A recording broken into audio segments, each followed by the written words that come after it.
یا وہ خود صدقہ جاریہ کے طور پر کچھ کر گیا ہے یا وہ علم نفع بخش پھیلا گیا ہے تو اس کا ثواب اس کو مرنے کے بعد ملتا رہے گا، باقی کوئی چیز نہیں، چونکہ اللہ کے پیغمبر نے فرمایا ان قطع عملہ الا من ثلاث، آپ نے یہ کہہ دیا اور نص صریح موجود ہے، اس لیے میرے معلومات کے مطابق یہ جو قرآن خوانی اور اصال ثواب ہے یہ چیزیں خلاف شرع ہیں، اسے بدعت کے حکم میں مانا جا سکتا ہے اور بدعت کے زمرے میں آتی ہیں اور سنت کے بالکل منافی ہیں، اسے ہمیں بچنا چاہیے اس سے، اور دوسرے لوگوں کو بھی ترغیب دینی چاہیے کہ وہ بھی اس سے بچیں۔ امید ہے ہم اصلی اہل سنت ہیں۔ اصلی اہل سنت اسے کہتے ہیں کہ نبی کریم صلی اللہ علیہ وسلم کے قول سے، آپ کے فعل سے، آپ کی تقریر سے محبت کرنے والا ہو، نہ صرف دعوے کی حد تک بلکہ اپنی زندگی میں اسے رچا بسا رکھنے والا ہو، وہ شخص اہل سنت ہے۔ اگر ان میں سے بھی جو سنی کہلاتے ہیں ان میں سے بھی یہی مزاج اور یہی طبیعت اور یہی جذبہ اپنا لیں تو وہ بھی اصلی اہل سنت ہے۔ اہل سنت، اہل حدیث، اہل العصر، اہل سلفی، یہ سب ایک ہی جماعت کے متعدد نام ہیں، ہمیں اس سے کوئی اعتراض نہیں، ہمیں اعتراض نام سے نہیں ہے، ہمیں اعتراض اس نظریے سے ہے کہ اہل سنت کہلا کر سنت کی مخالفت کی گئی اور اس نام کو بدنام کیا گیا، اس لیے میں نے یہ لفظ استعمال کیا کہ جب اہل سنت کا لفظ استعمال کرتے ہیں، میں آپ کو چھوٹی سی مثال دوں، مثال کے طور پر بعض آپ کے بورڈ لگا ہوا ہو کہ باٹا شوز، آدمی دور سے اس کی جوتی ٹوٹ گئی، اب وہ دور سے بورڈ پڑے گا کہ یہ باٹا شوز لکھا ہوا ہے، یہاں مجھے جوتی ملے گی، یا مسجد میں نماز پڑھنے گیا تھا کسی نے اس کی جوتی اٹھا لی، اب ننگے پاؤں گھر نہیں جا سکتا، قریب میں باٹا شوز کا اس نے بورڈ پڑھا آ رہا ہے، اندر جب آیا تو اندر تو جوتی کہیں بھی نہیں، ادھر ٹنڈے، بیگن، کدو، آلو، مٹر، بھنڈیاں، یہ چیزیں رکھی ہوئی۔ آپ کہیں گے یار میں اتنی سفر کر کے آیا ہوں، گاڑی میں نے کہاں روکی، راستہ نہیں تھا گاڑی آنے کا، میں وہاں سے دھوپ میں پیدل آیا ہوں، صرف بورڈ پر کر آیا ہوں، اور اندر تو کہیں جوتا نہیں ہے، اندر تو آلو، ٹنڈے، بیگن، تو سبزی کی دکان ہے۔ تو آپ کہیں گے یار تو نے دھوکہ کیا ہوا ہے، تو دھوکے باز ہے۔ یہی کام اگر مولوی کریں جو سبزی والے نے کیا ہوا ہے تو کیا وہ دھوکے باز نہیں ہے؟ اہل سنت کا بورڈ پڑھنے کے بعد آپ کے دل میں ایک آرزو ہوتی ہے کہ میں کچھ جا کر کے سنت پاؤں، سنت سیکھوں، سنتیں سیکھوں، سنتیں لوں، آپ یہ جا کر داتے ہیں، جب اندر دیکھتے ہیں دائیں سے بائیں، آگے سے پیچھے پوری کی پوری دکان بدعتوں سے بھری ہوئی ہو تو آپ اسے کیا کہیں گے؟ تو میں نے یہ طنز اس لیے کیا ہے کہ اہل سنت کہہ کر اس نام کی لاج نہ رکھنا اور اس نام کی تقدس کو پامال کرنا یہ معیوب ہے۔ جزاکم اللہ خیر، احسن الجزاء۔ فضیلت شیخ، ہمارے شہر جدہ سے کچھ لوگ عالم اسلام کے لیے ایک تحریک چلا رہے ہیں، اسلام کے نشر و اشاعت کا پروجیکٹ ٹی وی پر یا ٹی وی چینل کا انعقاد کرنے کا مشروع شروع کر رہے ہیں، آپ اس سلسلے میں کیا فرماتے ہیں؟ کیا ہمیں ان کے ساتھ تعاون کرنا چاہیے؟ بالکل میری ناقص عقل کے مطابق تعاون کرنا چاہیے۔ زور پکڑ رہا ہے، اس پر آسانی سے تیزی کے ساتھ تھوڑی زیادہ علاقوں تک وہ بات پہنچ رہی ہے، اور حق والے اگر یہ سوچ کر بیٹھے رہیں گے کہ یہ شیطان کا راستہ، میں آپ کو چھوٹی سی ایک حدیث سناؤں۔ رسول اللہ صلی اللہ علیہ وسلم نے حضرت عمر رضی اللہ تعالیٰ عنہ کے بارے میں ایک بات کہی تھی کہ عمر ایک ایسا شخص ہے جس راستے پر چلتا ہے شیطان وہ راستہ چھوڑ دیتا ہے، جس راستے پر چلتا ہے شیطان وہ راستہ چھوڑ دیتا ہے۔ اس کے معنی یہ ہیں کہ شیطان اسی راستے پر آ رہا تھا جس راستے پر عمر جا رہے تھے۔ اس سے یہ بات نکلتی ہے کہ نہیں نکلتی کہ جس راستے پر عمر جا رہے تھے شیطان اسی راستے پر آ رہا تھا، لیکن جیسے عمر کو آتا ہوا دیکھا شیطان نے راستہ بدل لیا۔ اس کے معنی یہ ہیں وہ راستہ نہیں چھوڑو، آؤ اس راستے پر، لیکن اس شیطان کے پیچھے نہ آؤ، اس کے مد مقابل آؤ۔ راستہ نہیں چھوڑو، راستہ وہی اختیار کرو، لیکن شیطان کے پیچھے نہیں آؤ بلکہ اس کے اگینسٹ چلو، اس کے مد مقابل آؤ، اس کے سامنے آؤ۔ اور اپنا روب اپنا دبدبا اسے دکھاؤ، اور جب تم اپنا روب دکھاؤ گے جاء الحق وزهق الباطل ان الباطل کان زہوقا، وہ شیطان بھاگے گا۔ یہ نہیں کہا کہ شیطان کے راستے کو دیکھ کر عمر راہ بدل لیتا ہے، یہ نہیں کہا۔ اگر یہ کہتے تو پھر فریق مخالف کی دلیل تھی، دیکھو عمر جس راستے پر شیطان آ جائے مومن اس راستے پر نہیں جاتا، بلکہ آپ نے فرمایا عمر جاتا ہی اسی راستے پر ہے تاکہ شیطان کو وہ راستہ چھڑوا دے۔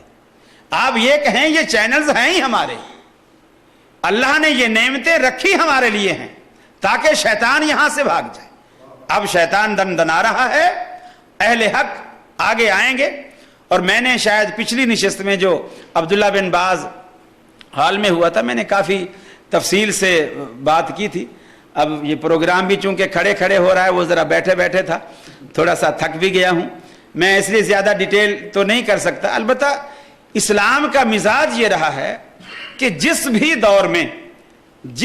دور میں کفر جس راستے سے آیا ہے، اسلام نے اسی راستے سے اس کو مار دی ہے، وہی چیز استعمال کی ہے۔ میں آپ کو ایک مثال، فرعون جادوگروں کے بیس پر، جادوگروں کے زور پر فرعون جو ہے وہ دندناتا تھا، کرتب دکھاتا تھا اور لوگوں سے کہتا تھا یہ دیکھو میری قدرت کا کمال ہے، میری قدرت کا کرشمہ ہے، لہٰذا مجھے مانو۔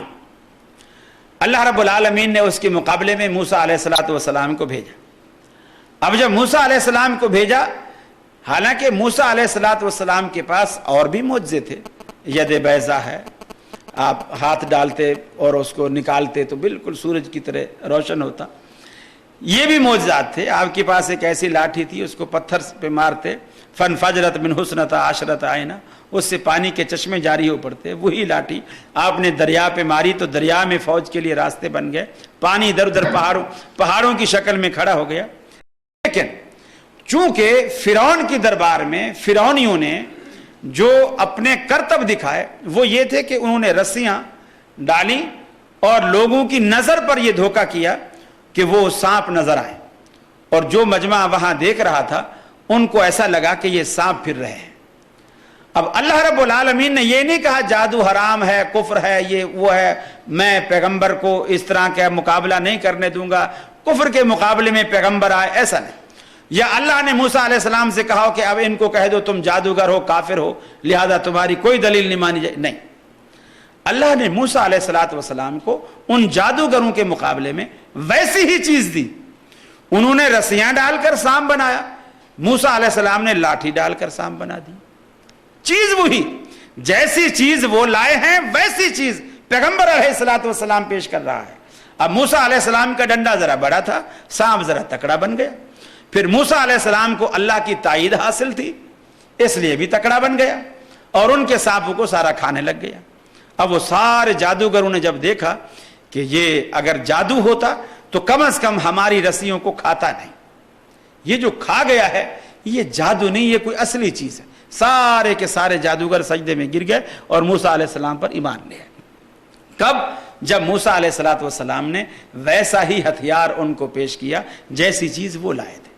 تو میرے بھائیو، شیطان جس راستے سے آ رہا ہے عمر کی طرح وہ راستے اس کے مد مقابل، اس کی پیروی میں نہیں، اس کے سامنے آ کر وہ راستے اختیار کرو اور وہ روب اور وہ دلائل اور کتاب و سنت کے وہ براہین پیش کرو تاکہ ابلیس وہ راستہ چھوڑ دے اور آپ کے لیے سارے راستے ہموار ہو جائیں۔ اور یہ میں سمجھتا ہوں اتنا مؤثر ذریعہ ہے۔ اب آپ دیکھیں یہ جو لڑکے نظر آتے ہیں بالکل وہ چٹیا عورتوں کی طرح بنائے ہوئے، اس میں پونی بھی لگائے ہوئے، ربڑ بھی باندھا ہوا ہے اور گچھا سا پیچھے جیسے وہ مرغ کی دم ہوتی ہے ایسے وہ پیچھے سے لٹکایا ہوا ہوتا۔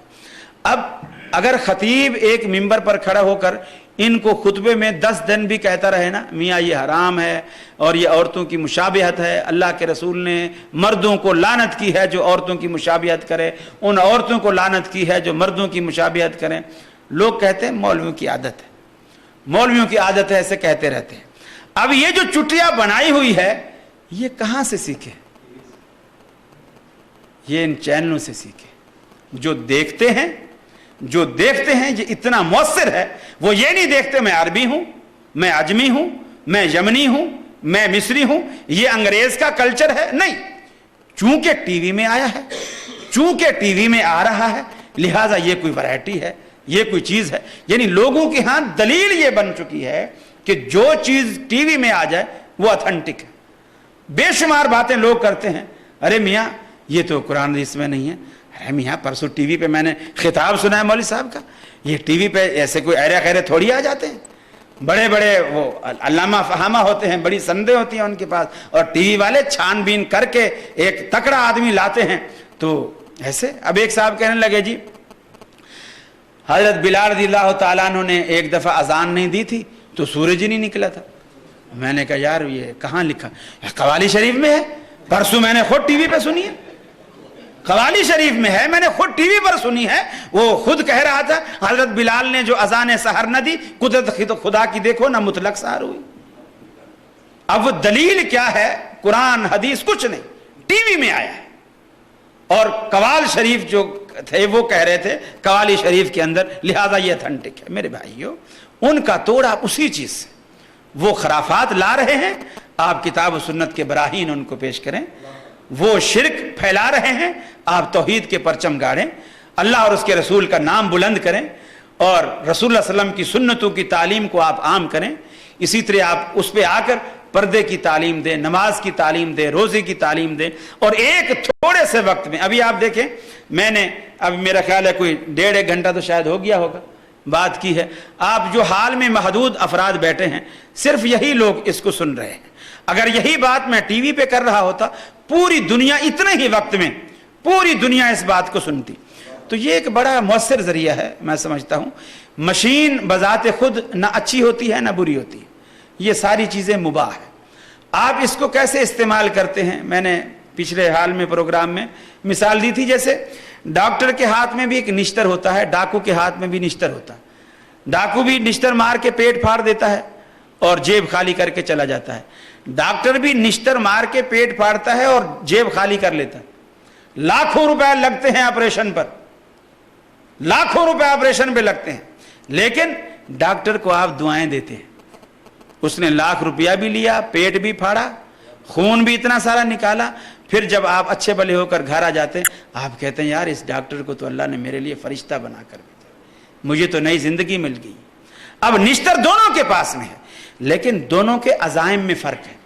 ایک آپ کو مارنا چاہتا ہے, ایک وہی کام کر کے آپ کو بچانا چاہتا ہے. تو یہی طریقہ, یہی میڈیا کا حال ہے کہ آپ اس سے اچھا کام لیں, آپ قرآن پھیلائیں, سنت پھیلائیں, تلاوت کو فروغ دیں, قرآن کی تعلیمات کو فروغ دیں, مختلف زبانوں میں اس کے تراجم پیش کریں, مختلف زبانوں میں اس میں تقاریر ہوں, مختلف موضوعات پر تقاریر ہوں, اس پہ بلکہ مناظر, جب ایک چینل ہی اپنا ہوگا اس پہ آپ کھل کر مناظرے بھی کریں اور مقابلے بھی کریں. دونوں دوسرے مسلک کا آدمی, تیسرے مسلک کا آدمی بیٹھا ہے اور اس میں کتاب و سنت کا دائی بھی بیٹھا ہے, دلائل کے ساتھ بات ہو رہی ہے, سننے والوں بڑی دلچسپی سے اس کو سنیں گے, دیکھیں گے. مولوی بھلے نہ مانے لیکن سننے والوں کو بہت فائدہ ہوگا. مالنا البلاغ. السلام علیکم. جزاکم اللہ خیر. میں بھائی عاقل صاحب کا اور آپ تمام احباب کا شکر گزار ہوں. آپ اتنی محبت سے اتنی دیر تک بیٹھ کر آپ نے بڑی لگن کے ساتھ مجھے برداشت کیا. جزاکم اللہ. السلام علیکم. جزاکم اللہ خیر احسن الجزا. شیخ ہم سب آپ کے شکر گزار ہیں. اللہ رب العالمین آپ کی حفاظت فرمائے اور آپ کو امن و سلامتی کے ساتھ اپنے اہل و عیال میں واپس لوٹائے. اسلامی سیڈیز, آڈیو کیسٹس اور اسلامی کتب کا مرکز, سرافی cassette and CDs centre, Jamia Al-Ihsan Al-Islamia, Manzoor colony, Gujjar Chowk, Karachi. ہمارے یہاں نامور علماء کرام کی تقاریر کی کیسٹس اور سیڈیز, حمد و نعت اور نامور قرآن کی تلاوت نیز اسلامی کتب بھی دستیاب ہے. بانی محترم جناب قاری محفوظ اللہ صاحب رحمۃ اللہ علیہ, اللہ تعالیٰ ان کی قبر کو منور فرمائے, آمین. پروپرائٹر محمد احسن سلفی. موبائل 0321 290 6882 0345 2098 135. دکان 021 824 8582.